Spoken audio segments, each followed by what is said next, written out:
Hi friends, welcome to my channel. ನನ್ನ ಹಸಿರು ಮನೆ ಬ್ಲಾಗ್ ಚಾನಲನ್ನು ಪ್ಲೀಸ್ ಸಬ್ಸ್ಕ್ರೈಬ್ ಮಾಡಿ, ಶೇರ್ ಮಾಡಿ, ಲೈಕ್ ಮಾಡಿ. ಇವತ್ತೊಂದು ಆಲೂ ಮತ್ತು ಎಗ್ ಹಾಕಿ ಬೋಂಡ ಮಾಡುವ. ತುಂಬಾ ಟೇಸ್ಟಿಯಾಗಿರುತ್ತೆ ಈ ಬೋಂಡ. ಮಾಡೋದಕ್ಕೂ ಕೂಡ ಅಷ್ಟೇ ಸುಲಭ. ನಾನಿಲ್ಲಿ ಒಂದು 3 ಆಲೂಗಡ್ಡೆನ ಬೇಯಿಸ್ಕೊಂಡೆ ತೊಗೊಂಡು ಬಂದಿದ್ದೀನಿ. ಒಂದು 7 ಎಗ್ ತೊಗೊಂಡಿದ್ದೀನಿ. ಸ್ವಲ್ಪ ಕೊತ್ತಂಬರಿ ಸೊಪ್ಪು, ಕರಿಬೇವು, ಈರುಳ್ಳಿ ಮತ್ತು ಹಸಿಮೆಣಸಿನ್ಕಾಯಿ, ಖಾರದ ಪುಡಿ, ಗರಂ ಮಸಾಲ ಪುಡಿ, ಉಪ್ಪು ಇಷ್ಟನ್ನು ತಗೊಂಡಿದ್ದೀನಿ. ಈಗ ಒಂದು ಪಾತ್ರೆ ತಗೊಳ್ಳೋಣ. ಈ ಆಲೂಗಡ್ಡೆನ ಚೆನ್ನಾಗಿ ಮ್ಯಾಶ್ ಮಾಡ್ಕೊಳ್ಬೇಕು. ನೋಡಿ ಎಷ್ಟು ಬಿಸಿ ಇದೆ ಅಂತ. ನಂತರ ಎಗ್ಗನ್ನು ತುರ್ಕೊಂಡು ತಗೊಂಡು ಬರುವ. ನೋಡಿ ಎಗ್ಗಷ್ಟು ತುರ್ಕೊಂಡು ತಗೊಂಡು ಬಂದಿದ್ದೀನಿ.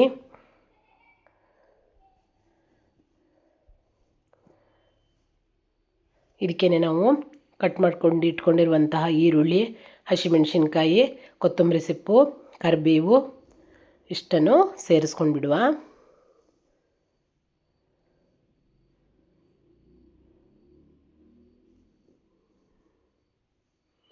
ನಂತರ ಇದಕ್ಕೆ ಉಪ್ಪು, ಖಾರದ ಪುಡಿ, ಗರಂ ಮಸಾಲ ಪುಡಿ ಇಷ್ಟನ್ನು ಹಾಕ್ಕೊಂಡ್ಮೇಲೆ ಚೆನ್ನಾಗಿ ಮಿಕ್ಸ್ ಮಾಡಿಕೊಳ್ಳುವ.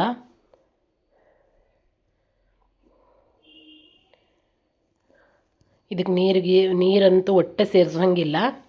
ಆಲೂಗಡ್ಡೆಯಲ್ಲೇ ಇದು ಕರೆಕ್ಟ್ ಹದಕ್ಕೆ ಬರುತ್ತೆ. ನೋಡಿ, ಈ ಹದಕ್ಕೆ ಬರಬೇಕು, ಉಂಡೆ ಕಟ್ಟು ಹಂಗಿರಬೇಕು. ಇದನ್ನು ಸೈಡಲ್ಲಿ ಎತ್ತಿ ಇಟ್ಕೊಳ್ಳುವ.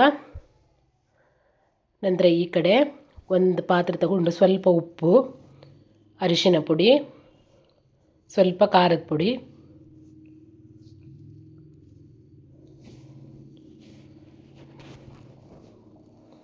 ನಂತರ ಒಂದು ಅರ್ಧ ಚಮಚ ಆಗುವಷ್ಟು ಅಜ್ವಾನ, ಒಂದು ಅರ್ಧ ಚಮಚ ಜೀರಿಗೆ ಇವನ್ನು ಚೆನ್ನಾಗಿ ಕ್ರಷ್ ಮಾಡಿ ಹಾಕ್ಕೊಳ್ಬೇಕು. ನಂತರ ಕಡಲೆ ಹಿಟ್ಟು ಹಾಕ್ಕೊಳ್ಳುವ. ಕಡಲೆ ಹಿಟ್ಟು ಹಾಗೆ ಎಷ್ಟು ಬೇಕೋ ಅಷ್ಟೇ ಹಾಕ್ಕೊಳ್ಳಿ. ಸ್ವಲ್ಪ ನೀರು ಹಾಕ್ಕೊಳ್ಳುವ. ಈ ಕಡಲೆ ಹಿಟ್ಟಿನ ಪಾಕ ಜಾಸ್ತಿ ದಪ್ಪನೂ ಇರಬಾರ್ದು, ಜಾಸ್ತಿ ತೆಳುನೂ ಇರಬಾರ್ದು. ಕರೆಕ್ಟ್ ಮೀಡಿಯಮ್ ಹದದಲ್ಲೇ ಇರಬೇಕು.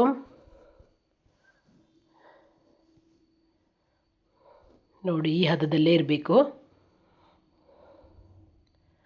ನಂತರ ಒಲೆ ಮೇಲೆ ಒಂದು ಕಡಾಯಿ ಇಟ್ಕೊಂಡು ಎಣ್ಣೆ ಬಿಸಿಗಿಡುವ. ನಾವಿಲ್ಲಿ ಎಣ್ಣೆ ಬಿಸಿಯಾಗುವುದರೊಳಗೆ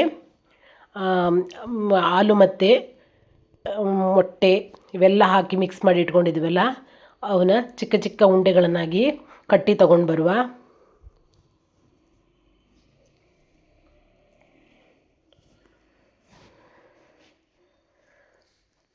ಈ ಉಂಡೆನೂ ಅಷ್ಟೇ ಜಾಸ್ತಿ ದೊಡ್ಡ ಸೈಜು ಬೇಡ, ಚಿಕ್ಕದು ಬೇಡ, ಕರೆಕ್ಟ್ ಅದು ಕೂಡ ಮೀಡಿಯಮ್ ಹದದಲ್ಲೇ ಇರಲಿ. ನೋಡಿ, ಈ ಹದದಲ್ಲಿದ್ದರೆ ಸಾಕು.